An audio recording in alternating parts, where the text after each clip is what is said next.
अत्याचार देख के तो हमरे कवि जी के लिखे के पड़ गए वाह वाह और हमके गावे के हो गए। वाह का लिखला देशवा में पढ़ल फैसनवा बिगड़ल जमानवा ये भैया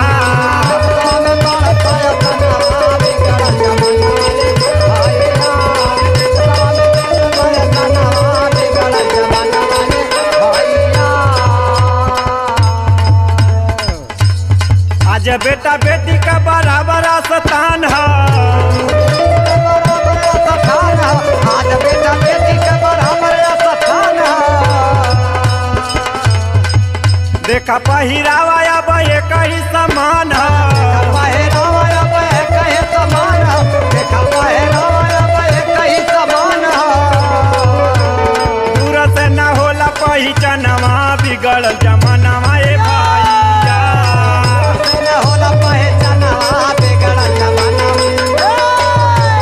दूर से न होला पहचानवा बिगड़ल जमानवा ये भैया। देखा था वही जब जींस पहन लिया लड़का हाँ नया पुरान जना था नहीं पता ही पुरान ऐसा नई जींस आवे जिनसे आवे हो नए जिनसे आवे नए जिनसे आवे हो नए जिनसे आवे। आधे चुतारा पे ढीला बेल्टा वाला गाँव बेल्टवा लगावे ढीला बेल्टवा लगावे बेल्टवा लगावे ढीला बेल्टवा लगावे।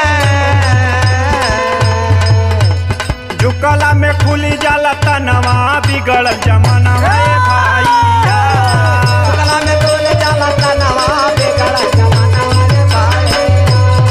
गला में बोल जाला तनवा बिगड़ल जमानवा रे भैया। और का कर दूं लड़का डीजे के आवाज पे कमर मटकावे कमर मटकावे हो कमर मटकावे कमर मटकावे हो कमर मटकावे। नच नहीं आवे तब कमर हिलावे कमर हिलावे हो कमर हिलावे कमर हिलावे हो कमर हिलावे। झूठा मूठा तोड़ल बदनवा बिगड़ल जमानवा ये भैया मोटा तोड़ल बदनवा बिगड़ल जमानवा।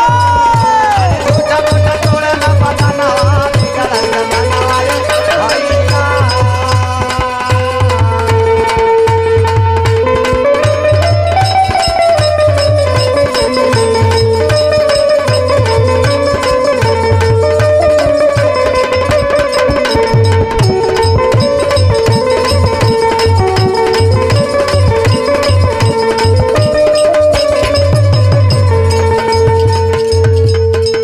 और रामित भैया देखा है लड़का कैसन जना था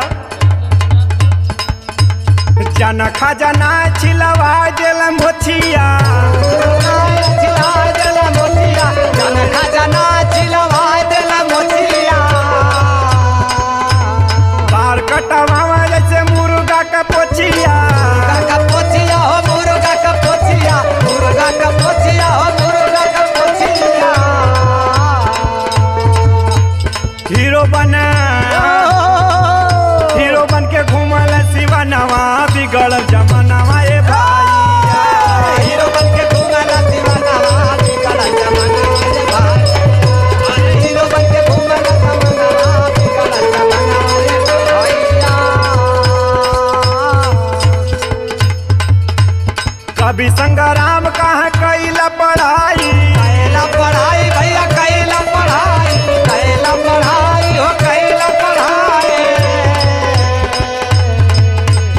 फैशन बेकार कौनो